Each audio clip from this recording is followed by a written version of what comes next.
Yes, so it's the development permit panel meeting for June the 16th, 2021.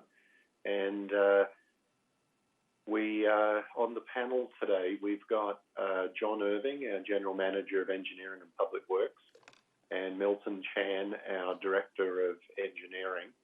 And I'm Joe Werseg, I'm the General Manager of Planning and Development. And so by way of a bit of background, the job of the panel is to review projects from a design point of view.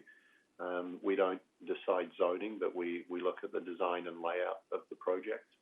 We have two applications on the agenda today, and then for each application, we will hear a presentation from the applicant's design team. We will also have an opportunity for members of the public to speak. We will deal with any written correspondence, and then the panel will deliberate and formulate a recommendation for council. So before we get to the first item, I think we've got some minutes of a meeting held on May the 27th. Are there any errors, omissions, anything for those? Move adoption. Okay, moved. Second. Okay. Do I have to call the question on minutes? I don't think so, but I will anyway. Call the question. All those in favour? There we go. They're adopted. Okay, so that brings us to the first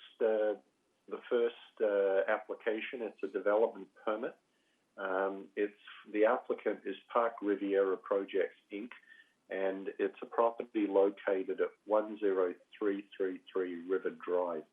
And this development permit is to allow for 80 residential units, and it has a variance. Let me see what it is. To vary the provisions of the zoning bylaw to permit upper floor building bay projections of a maximum of 0.6 of a metre into the east side yard and 0.75 of a metre projection into the west side yard. So with that, Mr. Chung, are you the presenter for this one, or who's present? Oh, here we go. Wayne's here. Okay, so you've unmuted. Wade and Mary, I'm assuming it's you. So just start with your name and address for the record, and then any presentation that you want to make. Okay, my name is Wayne Fougere. I'm the architect of Park Portofino. My address is Suite 202, 2425 Quebec Street, Vancouver. Mary? My name is Mary Chan Yip. I'm with PMG Landscape Architects. Our address is Unit C100 at 4185 Still Creek Drive in Burnaby. Okay. Should I? And Nelson, are you presenting too, or? I'm not. I'm just here. Okay. All right, take it away, Wayne or Mary. Okay. Hey, can I share my screen? Yeah, absolutely.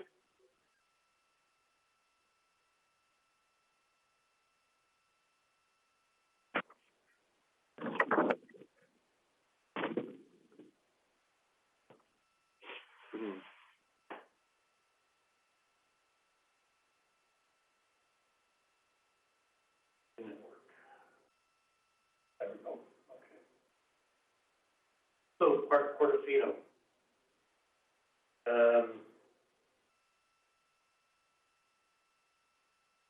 The project is located in the Bridgeport area plan, north of River Drive, between number 4 and Shaw Roads.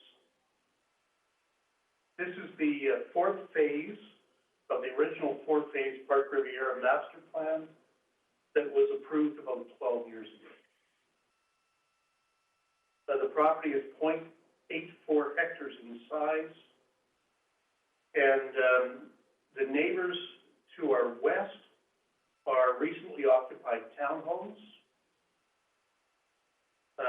To the east is an industrial property that has been, that they've made a rezoning application for multifamily housing, and to our south are single-family homes. Originally, all four phases were to be built out in the same way.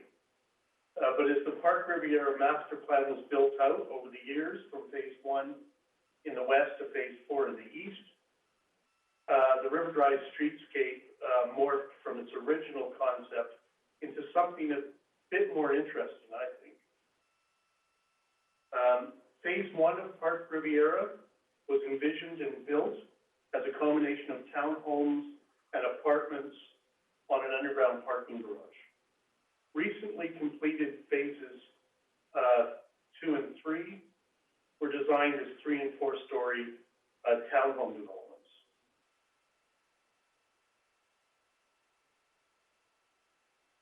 The basic conceptual site layout of Park Portofino follows the original rezoning proposal with duplexed townhomes along River Drive and large multifamily buildings on the remainder of the property.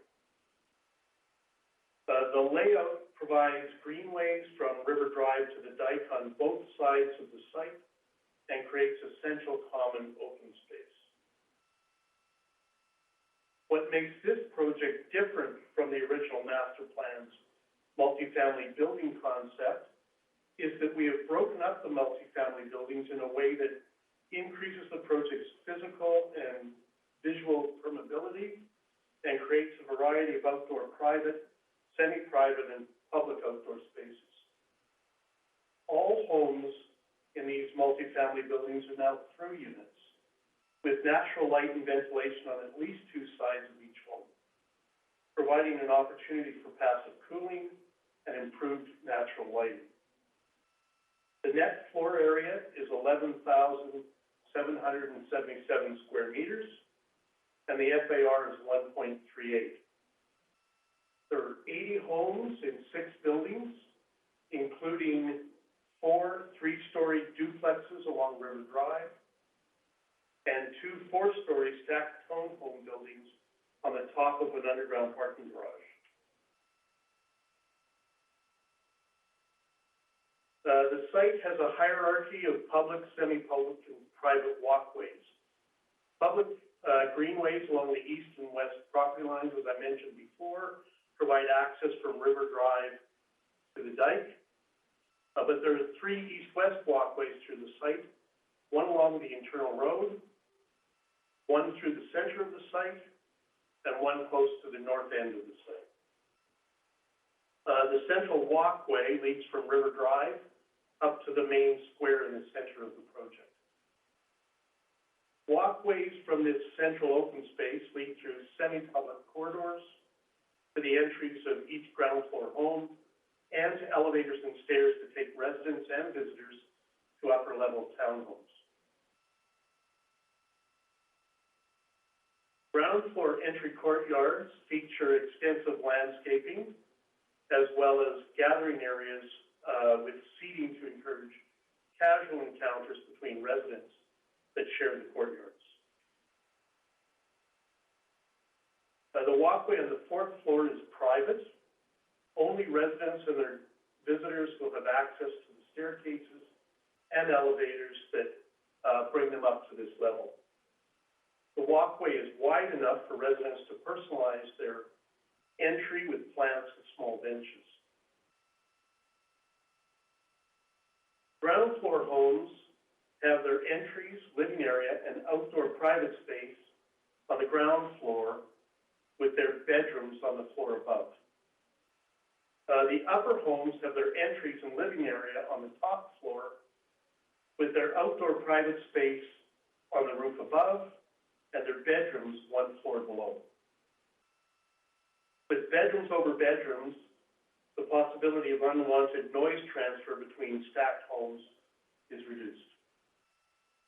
While each home has its own heat pump, the design of these stacked townhomes will permit residents to use natural ventilation for most of the year and reduce their dependence on mechanical ventilation.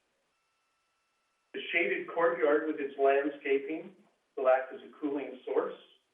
Cross ventilation will provide natural cooling as the air flows from the cool side to the warm side of each home. And as hot air rises, the stack effect will draw cooler air in at the lower floor as the warm air leaves from upper windows. The site's pathways are mostly accessible, with the exception of some east-west path connections to the north-south greenways. There are 12 barrier-free and convertible townhomes in the development. The 4 barrier-free townhomes have river views and include lifts. The 8 convertible units will be built to accommodate a future lift if desired.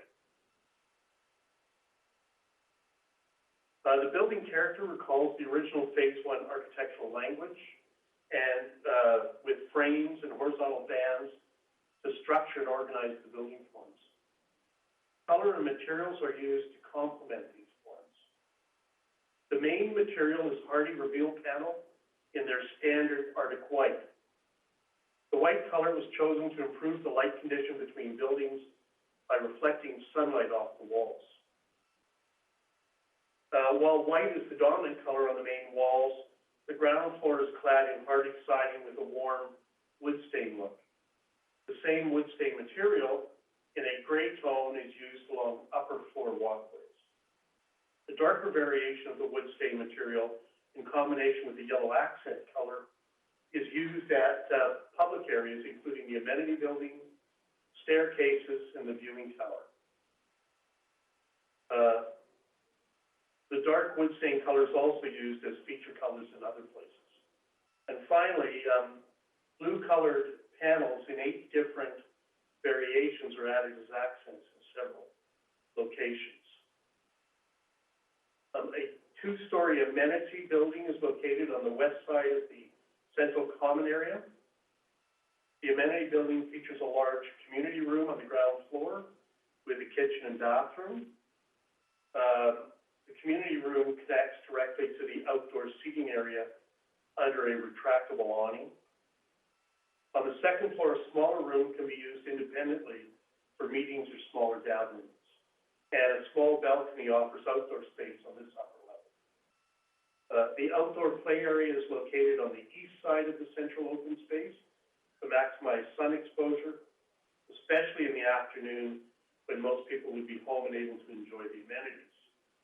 At this point, I'd like Mary to share her screen and present her landscape design. So I guess I have to close mine. Thank you, Wayne.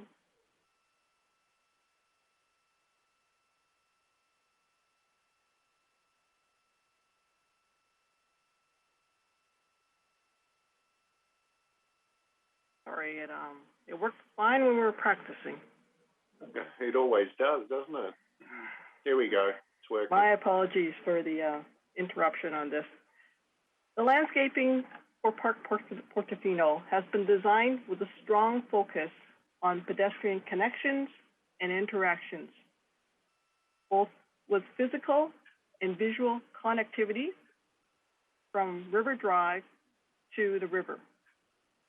Pedestrian circulation is provided in the north-south direction along the west edge, in the center, and along the east edge through the site. It is also connected through in the 3 forms in the middle, at the north end, in the central, and at the south end. Allowing this pedestrian or visual connection through, it allows the neighborhood to have connectivity through our site to the river's edge. Recently, the dike has been upgraded along river front, and as part of our new development, we will be enhancing this ESA area along this dike river front. The plantings along this frontage are ESA plantings, all native type species. And to allow this to continue and tie in with our site, we will be bringing this native planting into our site in terms of fingerling form to allow infiltration and a transition from native species to more ornamental species that typically you would see complement a more built form. This ESA planting along the riverfront allows that connectivity and continuation of the master plan that Wayne had mentioned a little earlier for the Park Riviera. The pathways, pedestrian pathways, are all lined with trees to allow a green connection from River Drive towards the riverfront. Not only do we have some greenery along the edge, but it also allows for habitat green corridors to infiltrate into the neighborhood. As Wayne had mentioned, all the homes at the ground level all have outdoor patios and front doors facing the pedestrian public walkways along the east and the west. And also we have some within the central spines and in interior courtyards. All the frontages of these homes have semi-private outdoor patio spaces, fairly large outdoor patio spaces actually, big enough for tables, chairs, and lounge furniture if one chooses to do so. To allow them some separation from the public realm, there will be a buffer of landscaping and a slight grade transition to provide some identity between private space and public spaces. These outdoor spaces allow for eyes on the street, if one can use those words, or animation along these frontages, all along River Drive and all along these public realms. As mentioned, we have strong connections throughout the site, but we do have multiple amenities throughout the site. The main amenity we have is in the central courtyard, where we have the indoor amenity building affiliated with the outdoor amenity space, centrally located. There is a 3-acre park immediately about 150 meters to the west of this development that is being constructed as we speak. However, there will be additional amenity within the site for the residents. The outdoor space is affiliated with the indoor space directly to allow for that good indoor-outdoor relationship. This large patio is more of a flex space, which allows for group gatherings, events. You could do yoga, tai chi. It's basically a flex space that allows for different opportunities for whoever wants to use the space. Adjacent to it, we also have our children's play area. Children's play area consists of a boat, a climbing structure, and some climbing blocks. And the outdoor amenity space within this area has been influenced by the Italian village of Portofino. I like to think that the name of the project is after our play area, but somehow I don't think it is. The lawn and the rubber surfacing we have around this space is symbolic of the shoreline and the landforms and the sea that is within the village of Portofino. The multi-block cubes that you see here is symbolism of the homes along the shoreline of Portofino. These blocks are designed for sitting, climbing, jumping for kids, so that kids can play in this area while the adults may be using the large outdoor space to interact with each other. As Wayne had mentioned, we have additional outdoor spaces, seating areas, to allow immediate neighbor interaction throughout the site. Within the walkway areas, we have localized seating areas, so that we wanted to reinforce a good knit, interactive community. On the right-hand side here, we have some images of the boat elements, climbing structure, and some of the climbing blocks within this children's play area. The overlook of this play area from the adjacent buildings provide a good, accepted, and safe environment for all ages. Lighting will be provided, in addition, throughout the site. A lighting design has been prepared by an electrical engineer, and primarily, we'll start off with, we're going to have wall scones on the buildings, which will be on a photocell. There'll be bollard lightings along the adjacent pathways. And there's also pole lights along the public realm and the main pedestrian spines. So all the lights will be shielded for downlighting and on a photo cell to allow good illumination throughout the year. Decorative paving has been used throughout the site to provide a warmer feeling within development. We have a variety of paving to be symbolic of the different connection points. Patios will have one form of pavers.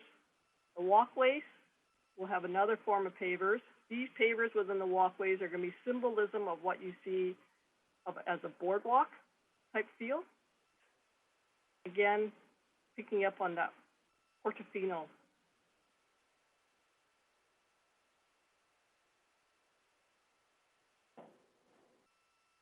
In terms of planting, overall, the selected plant material for this site are not of high maintenance.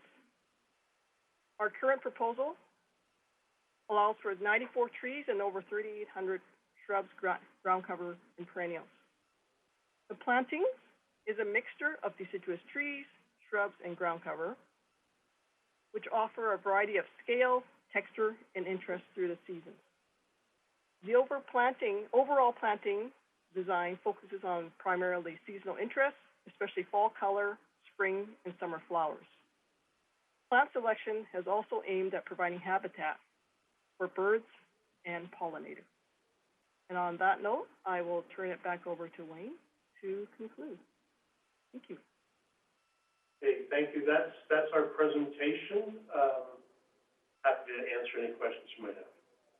Okay, thanks very much. They were great presentations. Are there any questions from the panel, John, Milton, regarding the presentation? Yeah, thank you, Mr. Chair. I've got a couple of questions, and I appreciate the detail on the presentation. It is quite unusual form, but the airflow descriptions and such are very helpful. Just a clarification on that. So the proposal is that each individual unit is going to have its own air source heat pump? Correct. And so where would those be located? Right now, top floor units,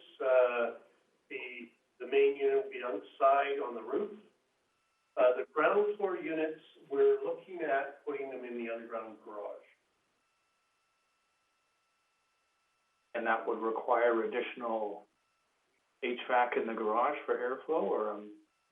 Well, we're working on the working drawings right now, so that's what we'll find out. We don't know that it's going to require more or not at this point. Okay.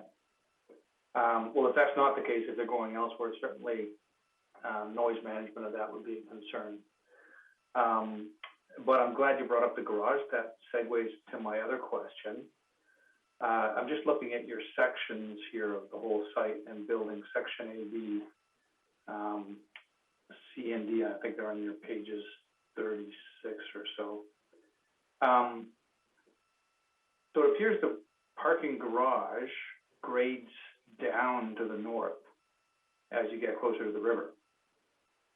And it appears it comes down close to zero elevation, giving very substantial ceiling height in the garage. Can you explain why that is? Well, you've got that partly correct, but can I ask you to look at section 2 on page 35, if you have that one in your set? If not, I'd be happy to put it up. What's happening is it's actually standard garage height, but in order to create the main public areas, that's the center walkway through the middle of the site with enough fill material for Mary's plants, create planting at grade as opposed to planting that is in tubs above the walking surface. That's the standard garage there. Underneath the buildings, though, the garage pops up. So you'll see if you've got section 2 open, you'll see that in that center open space, it's a standard height garage, but then underneath the buildings, it's higher because the buildings have to be above the required grade level. see that. So, I don't know that you've identified water table here, but Oh, sorry. Let me get into that. The geotechnical consultant, GeoPacific, the person that's working on this with GeoPacific is Roberto. And right now, they did all 4 phases, so they're pretty familiar with this property. In their phase 1 and 2, so underneath building G, the edge of phase 1, the lowest catch basin rim in that garage is 0.9 meters, and that's what we're working with as a starting point for our lowest grade, is the same 0.9 that they have in under the buildings in phase 1. So the garage will be quite similar, but right now, Roberto is sorting through the details, and he'll come back with whatever requirements we have. But he says that our slab is definitely over the hydrostatic water level right now. And I guess my question is that I can see that might be the case now. Certainly, though, at 0.9, you're probably lower than the current high tide level. And with sea level rise, you may well be lower than the average high tide level through the life of this building. So I'm not sure if you're proposing a tanked foundation, or is this proposing to just be drained? And if it's the latter, I think you need to consider long-term sea level rise and where that water table is going to be in the coming decades. Right. And you're going to saddle this strata with a problem of continual drainage. All right. Well, GeoPacific, by the way, has done work for us in Delta as well. We've got a project actually on the river side of the dike. I don't know if you know the project River House, the restaurant River House over in Delta. Anyway, GeoPacific went to the trouble of putting holes in and putting floats in them and testing the groundwater level. Again, we were on the water side of the dike, testing the groundwater level in the ground, and found that while it sort of fluctuated with the river tides and with the change in the river levels, that it wasn't the same, that it was actually lower than. So we'll be taking GeoPacific's recommendation, and we have some flexibility built into the structure. Remember, this is a concept development permit design, and we're now working through working drawings, and we're probably going to be raising the slab, the low elevation slab, to probably around 4 foot, or what's that, 1.2 meters. So, but it's all going to be based on what GeoPacific tells us as we work through the working drawings. So if the slab has to come up, it will come up, and whether we tank the parkade or not will depend again on GeoPacific's requirements.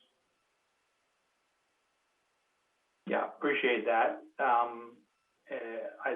And I think we can park that, if that's not a pun, and take it under advisement that I think, yeah, as you get into that in the building permit drawings, we would look for a garage slab elevation that is sufficiently high above any future defined water table that's going to occur due to climate change and sea level rise. And we certainly have data on that, the city, that can assist GeoPacific in that regard. But certainly our experience in digging, which is extensive, there are large areas of city center that are a kilometer or two from the river that fluctuate, or the groundwater level fluctuates with the tide, with not even an hour delay. So I think, appreciate your comments on Delta, but this is very site specific, and if you've got sand lenses that are transferring that water table, it'll move through very quickly. Well, thank you. I'm pretty sure Roberto hopefully knows what he's doing, and he'll help us get the right slab level. Okay. Anything else, Milton? John, are you done with your questions? I am, thank you. You are? Okay, great. Milton, anything from you? Yeah, just one question. Landscape architects mentioned there'd be pole lighting on the east and west edges. You're fairly close to the neighboring building, so just wanting to make sure that that's taken into consideration as you go through the design stage, as far as light trespass into those units that are fronting this property. Yeah, in your package, there should be a light drawing that has, what's the word again? Photometry that shows that the light doesn't spill over onto the neighbor's site. Okay, thank you. So when you say that they're, did you say, Milton, a pole? Yeah, the landscape architect mentioned that it was going to be pole lighting. Are we talking about a bollard? You know, fairly low level? No, so this is a Richmond standard in the right of ways. So you're going to see that actually in our current western right of way, the Greenway, next to Northview, which we also designed, there are already pole lights in there, and these pole lights will mimic those. Okay. Yeah. Milton, anything else? Nope. Maybe I have a question for Mary. The presentations are pretty thorough, so I don't have much. In terms of public access, am I assuming correctly that the public access from river through to the dike and the water will be along the west and east boundaries of this development site, and then all of the other, walkways are private within the development? Is that correct? It's not fenced in. So if you were to just walk through, there's no barrier to stop you from walking through. It's just that in the center, there isn't a direct connection to the dike. Right, because you hit the amenity area, and but I don't have an issue with it there not being public access through the site, because I think we've got the public access on each side of this property, and as Wayne, alluded to, it'll be designed and lit to city standards for public use, so that's fine. I just wasn't sure whether I heard accurately or not in the presentation. So thank you. Nothing more from the panel. So Wayne, do you have staff comments on this one? Yes, Mr. Chair, if I may. There is a servicing agreement associated with the project for frontage improvements and the walkway designs. The lighting will be covered through those walkway servicing agreements. Point of clarification in terms of the dike. The dike in front of this property has not yet been improved to the ultimate standard. There is a servicing agreement already in place to secure that work occurring. However, it is not yet complete. With respect to the on-site landscaping and the environmentally sensitive area adjacent to the city dike, that environmentally sensitive area will be increased by approximately 25% through this application. All of the invasive species in that area will be removed under the supervision of the qualified environmental professional, and the planting will be native, as discussed by Mary. In addition to that, that area of the site will be subject to a 5-year monitoring agreement to ensure those plants do take hold and survive. The development will be designed to achieve Energy Step Code 3, and the building will be designed to meet the city's aircraft noise standards with respect to CMHC internal noise levels. There are 4 fully accessible units included in this development, along with 8 units that are designed to the city's convertible standards. With respect to the variance, setback variance associated with this project, the variance is limited to the northeast and northwest buildings on the site. The setback variance is limited to the 2nd and 3rd floors of the buildings. They will have no impact on the walkway design and result in no additional shadowing implications. So just the northernmost buildings on the east and west side, not all the buildings up the along the property. Okay. Wayne, I guess I have a bit of a question. the applicant is responsible for the dike and building it to the ultimate standard. And my understanding is that there's been a bit of a delay for a previous phase, if I understood that correctly. So as part of this development permit, there's a bunch of ESA planting and enhancement that's to occur. Is it anticipated that the dike will be built first? How is that going to work in terms of sequencing? And how did it work on the other site? How did they, if the dike hasn't been improved yet, how did they do their landscaping to our satisfaction? The dike is located wholly within city property. The on-site landscaping will only go to the property line. Right.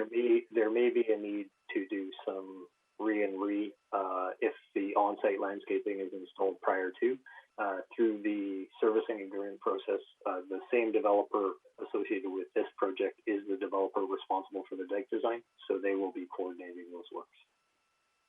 Right. Okay. So it is possible to do the landscaping, but then when you come back to do the dike, you'd have to redo some of it, maybe. Potentially. Maybe Mr. Fager, can you comment on where you're at in terms of your approvals for that dike work and what the timing of it all looks like in relation to your project? If you don't mind, I'm actually going to ask Nelson to answer this, or maybe Anthony, because they. No, I don't mind. Whoever's got the good answers. Yeah. So hi, I'm Anthony. Right now we are working through our WSA application, right, which includes doing an offsetting plan to see, because the whole problem is that there's a whole section of missing riprap around the dike, right? Per the original SA agreement, per the original SA, we were supposed to extend the riprap as we're raising the dike, but now we have nothing to tie into. So that means that we have to work all the way inside that marsh, which would require a lot of referrals and approval before we can actually. Right. So Anthony, I understand there may be challenges, and I wasn't actually wanting to get into the nuts and bolts of all that. Mm-hmm. My real question is, do you expect to have the dike work done before you're doing that ESA planting? What's your schedule telling you? Well, that would be the goal. It really depends on, my point is, it depends on how long this referral process takes, right? How long it takes for us to develop this offsetting concept, because all of this takes a long time, right? I mean. Okay. So you intend to do it, and presumably, Wayne, if it doesn't get done, then the servicing agreement will speak to that. Okay. Yes, that is correct. All right. That's good for me. Thank you. John, Milton, do you have any questions of staff? No? You're good? All right. Do we have any members of the public that wanted to address the panel regarding this project? Yes, Mr. Chair. We have two members of the public who will be speaking, Mr. Chair. So we have Mr. Howard Chong and Mr. Stephen Chong. Okay. So I can see Mr. Stephen Chung on my screen. So, Mr. Chung, we're going to go with you first. If you can just tell us your address for our record, and then make any comments that you wish. Just direct them to the panel, though.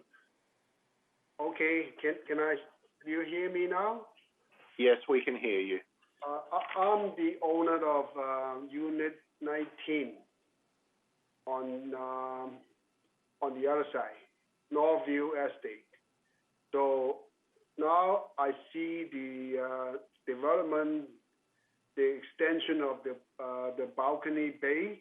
It's 5 to 5 meter setback to bay. So and then it might blocking our view to the partial view to the river, because when you see the diagram, our Unit 19 will be the third house on the northeast side. So from my window, I can see a little bit river view. So if your setback is too narrow, they will be blocking our partial view. That is my concern. Okay, thank you. So maybe what I can do is, thank you, Mr. Chung, you can mute. Mr. Fugere, can you tell us what attention you've paid? You have a small variance. How does it impact potential view?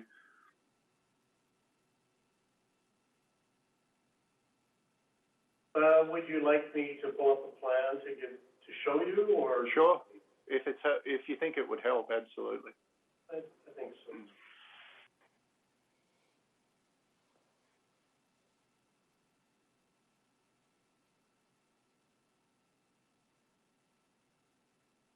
I have to find the right. Sure, no problem. Mm-hmm.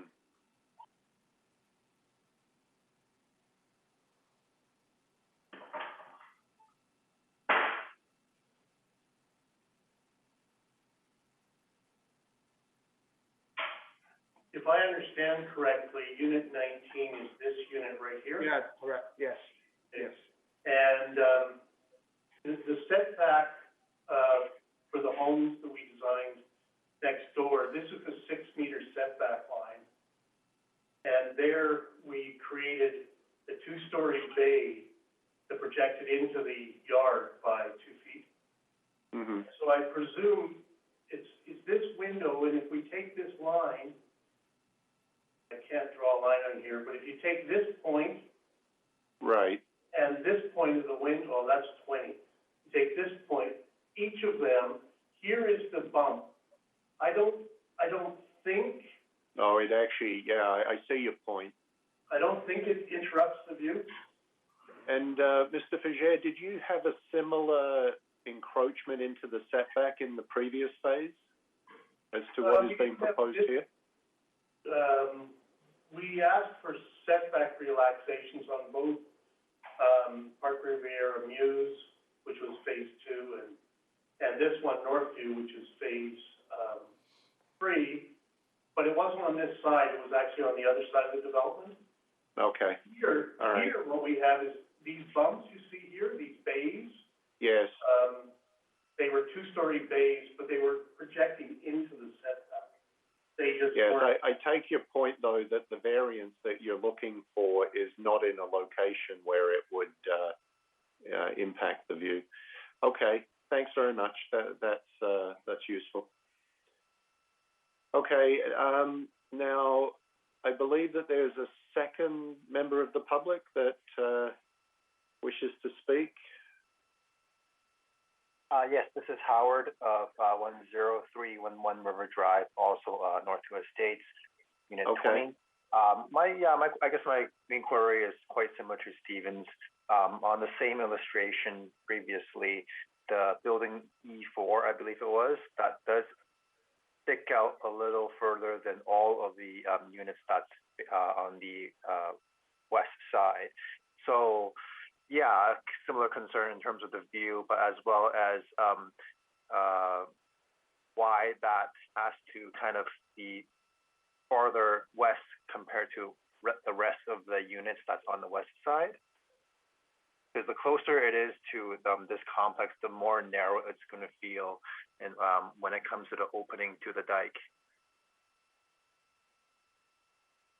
Yeah. Okay. Thank you for your comments.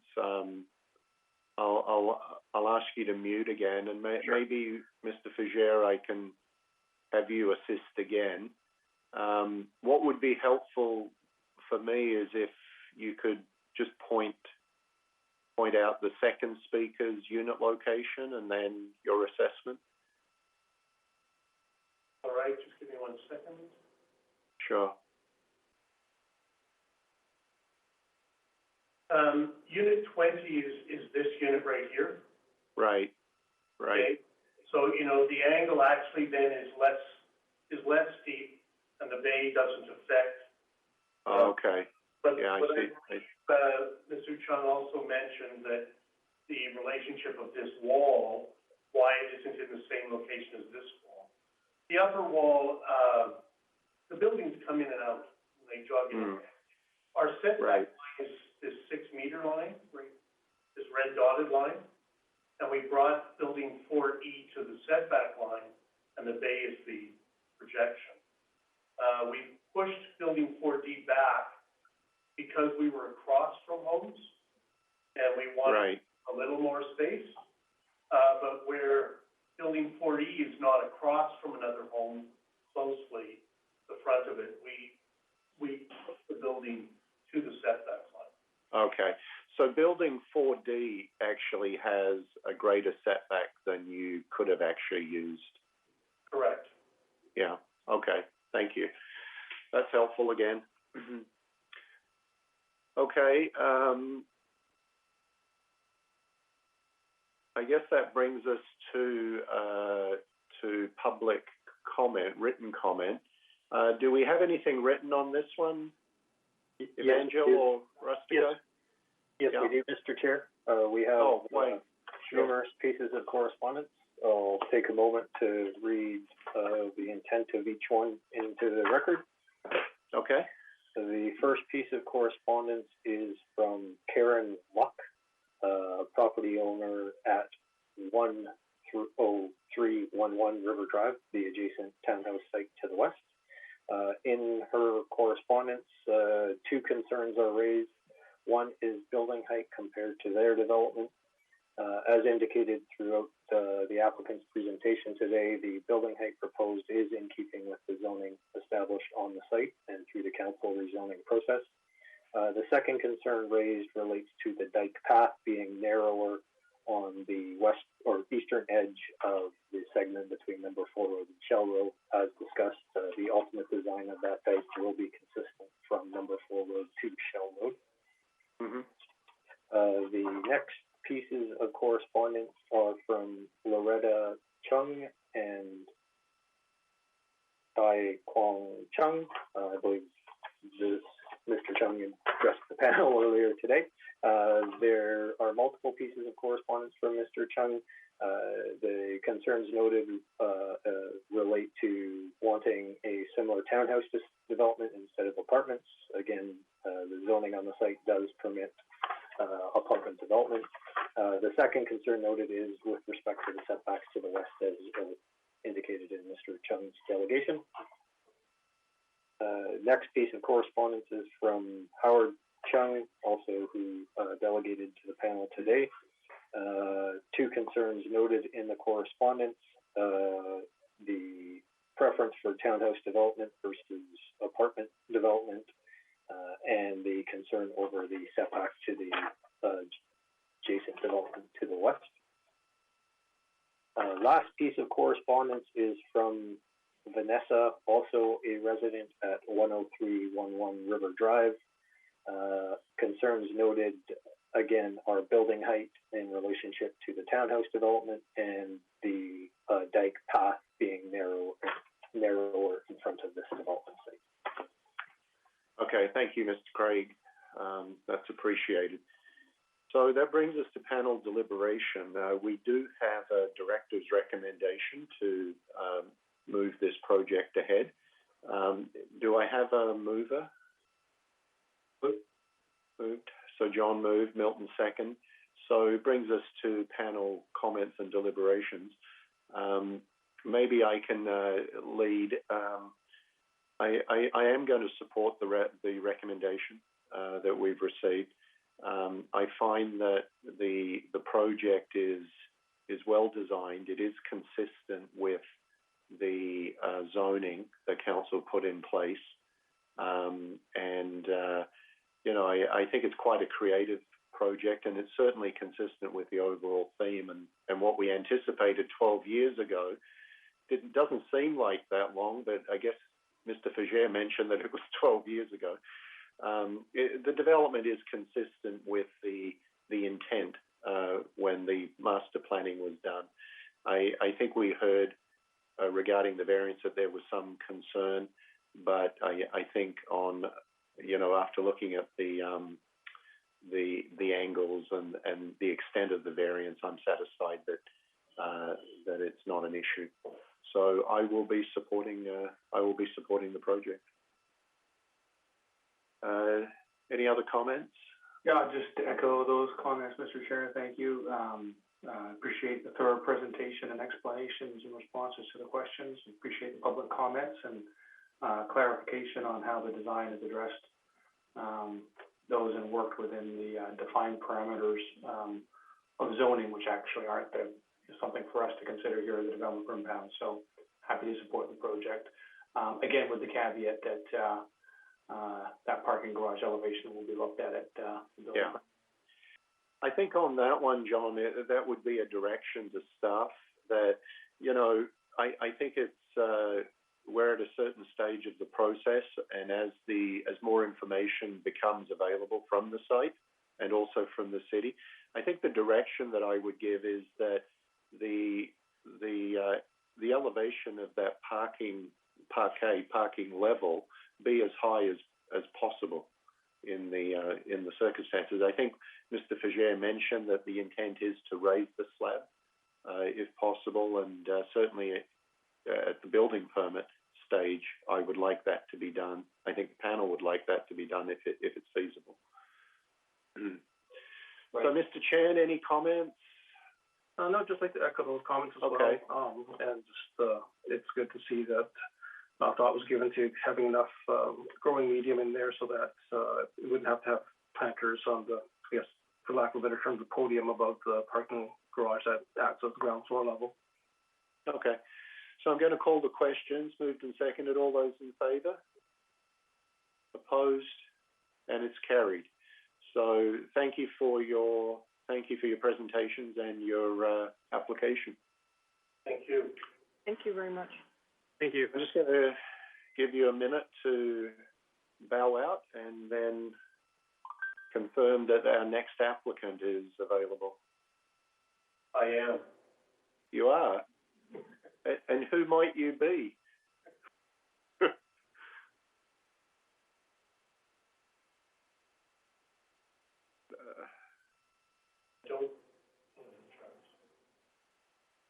Okay, Wayne, are you sticking around for this one? You mean me, Wayne, or? No, Mr. Fager, are you sticking around, or are you trying to find the exit? No, I'm just trying to see if we have our QEP here yet. I don't see him on the list. I just spoke to Jason, Wayne. He's going to be jumping on shortly here. Okay. We are ready, Mr. Ursig. Okay, so let me just do a quick brief presentation. I have to pull up my agenda again, though. Bear with me. Okay, so the next development is also a development permit, QRD Hamilton LP. The property location is 23400, 23440, 23460, and 23500 Gates Avenue.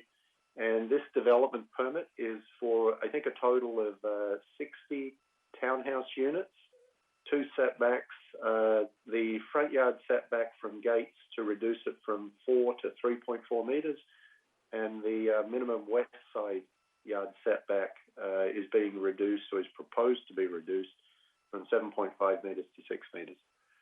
So take it away, Mr. Fager. All right. I'll share my screen if you don't mind.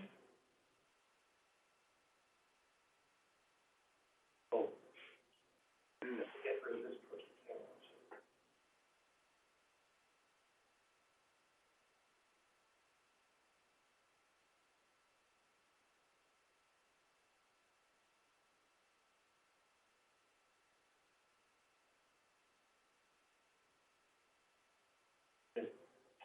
So, I'm Wayne Coucher. I'm the architect. Do you need my address again for this one? Okay. We're good. Pardon? We're good? Okay. We're good. We don't need it. Okay, I'm the architect for this project. Also with me today is Art Saran and Duncan Wade from Quarry Rock Development. Travis Martin, landscape architect from Vandersam and Associates. And soon to show up, Jason Barsanti, the biologist in QEP for the ESA works. I should mention that Simone Stoff, who's designed this with me, is also here in the room.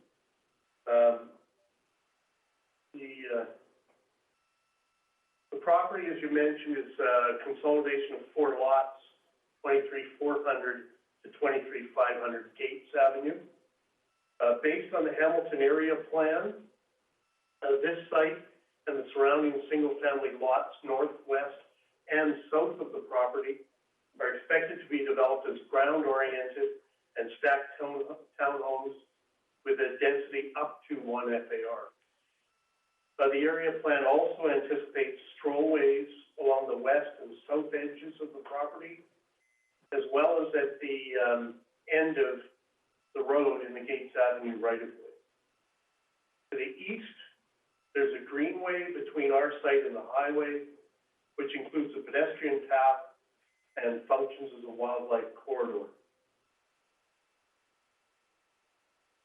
The original site was a little more than 2 acres, but after dedication, the consolidated property is about 1.8 acres in size. We set our driveway entry as far west as possible to maximize the length of the future strollway in the Gates Avenue right-of-way. There are 60 homes in the development at a unit density of 33 units per acre. 12 of the homes, those are the ones along the west strollway, 12 of the homes are typical 3-story townhomes with side-by-side parking, while the other 48 homes are in a stacked arrangement with single and tandem parking. 44 homes have 3 bedrooms and range in size from 1,350 to 1,570 square feet, while 16 homes are 2-bedroom flats at 790 and 870 square feet each. Overall, the floor area ratio is 0.96 and the site coverage is 44.3%.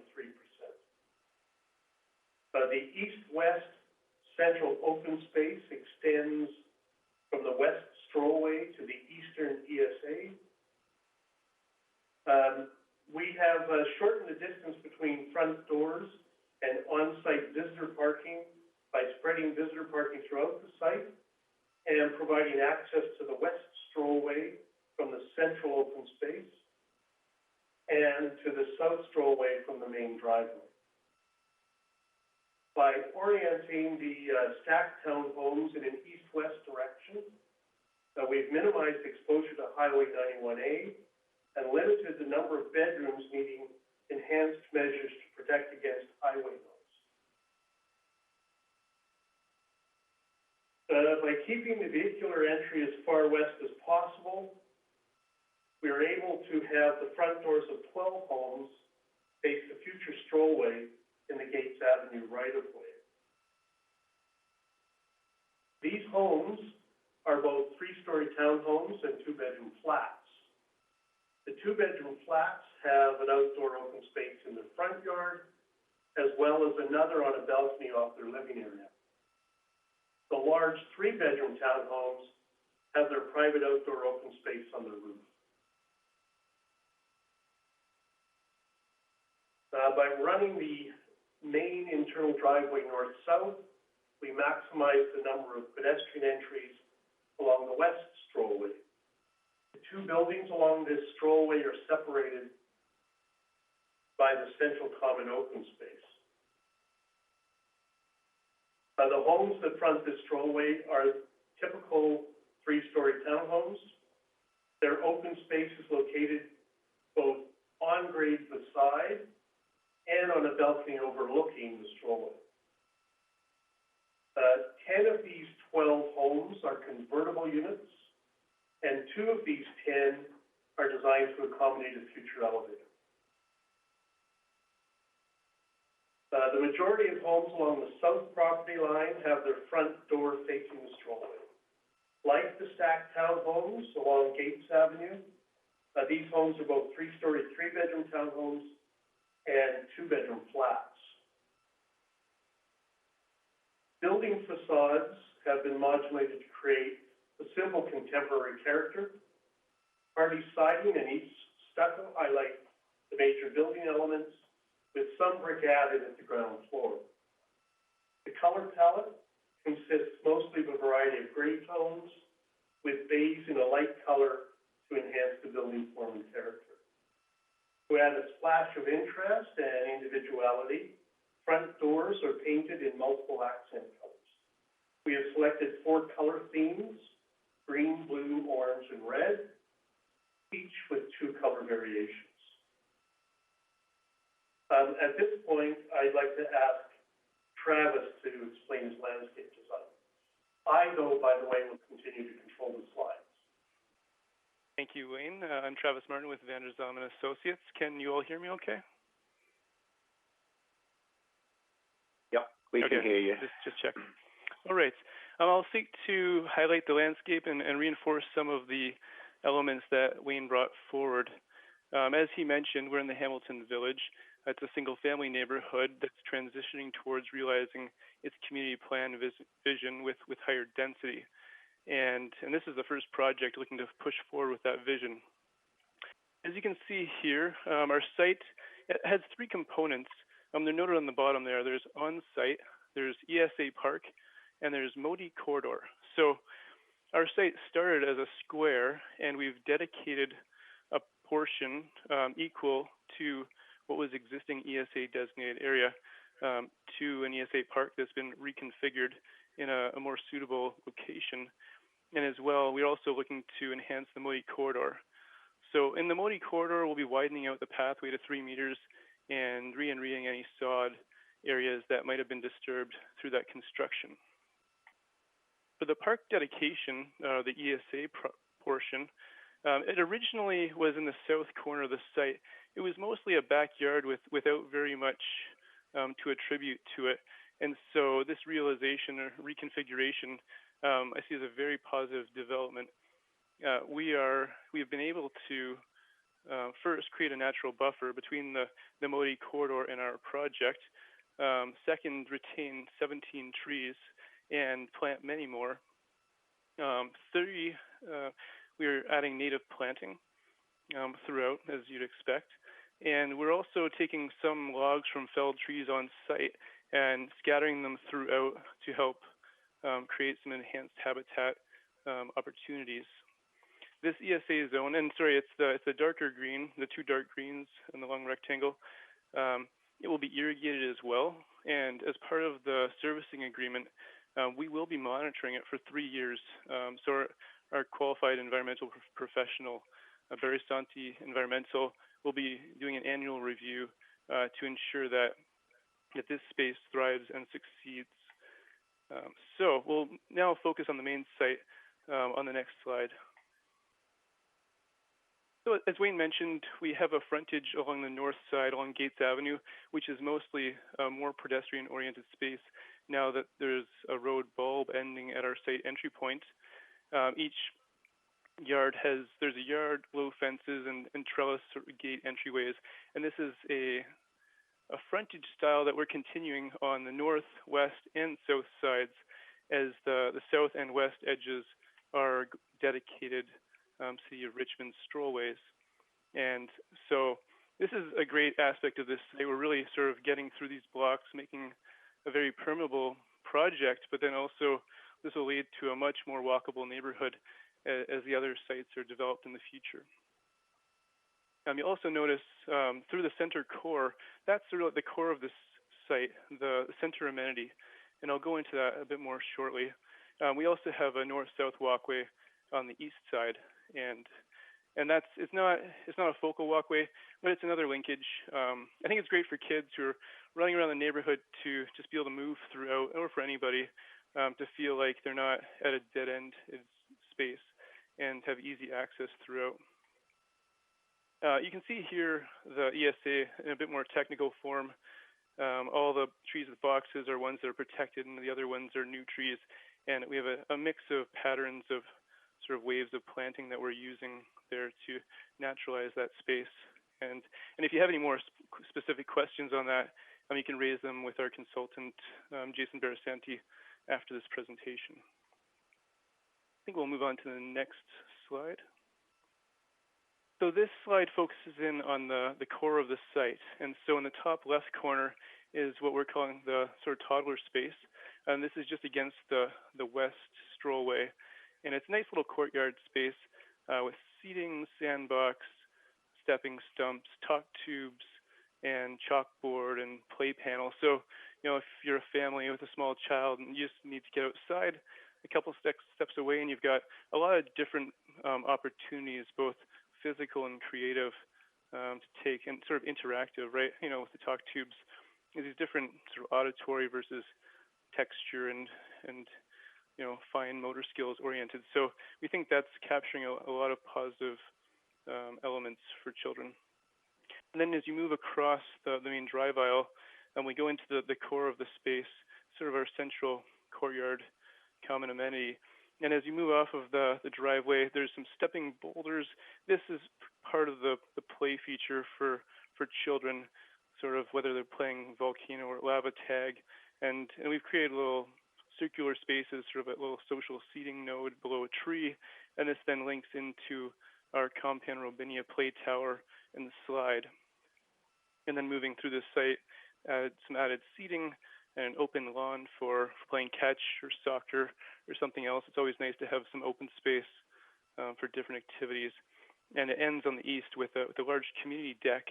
And I think this will get used on a daily basis, but probably especially during any kind of local events. I think it'll be a great gathering point for a barbecue, a community barbecue, and it's a great lookout across the site as well.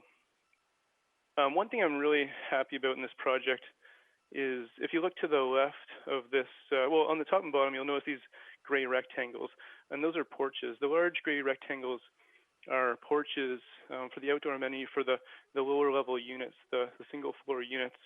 And you can see a little render perspective on the left of this drawing, and it shows a low wall and low railing. And I think we're basically creating a space that's a private space, but that feels owned, but it has a lot of opportunities. It's a welcoming space that people can be on their porch, know it's theirs, but then still have like a nice interaction with their neighbors.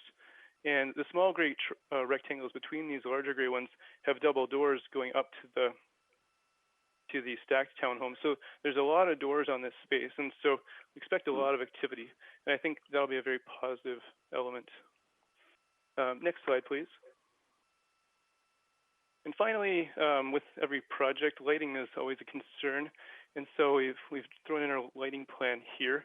Along the front doors, you'll notice on Gates Avenue and other areas, we actually don't have lights showing here. They're actually in the soffits for each of the entry points, and they'll be on a light sensor. So as it gets darker, they'll turn on and provide a nice ambient light so that all of the entry points are well lit without being overlit. And then on the west strollway and the south strollway, we have two things. We have these larger pole, like pedestrian level pole lights, which you can see a detail for in the bottom right corner here, and that is a city standard. And so they're spaced about 12 or so meters on center, and they provide that sort of pedestrian expected light level on those walkways, just like you'd expect on a street. And then we also have some bollard lights that punctuate the entry points to each of the units. And so those don't cast too much light, but it's just a nice accent for those spaces.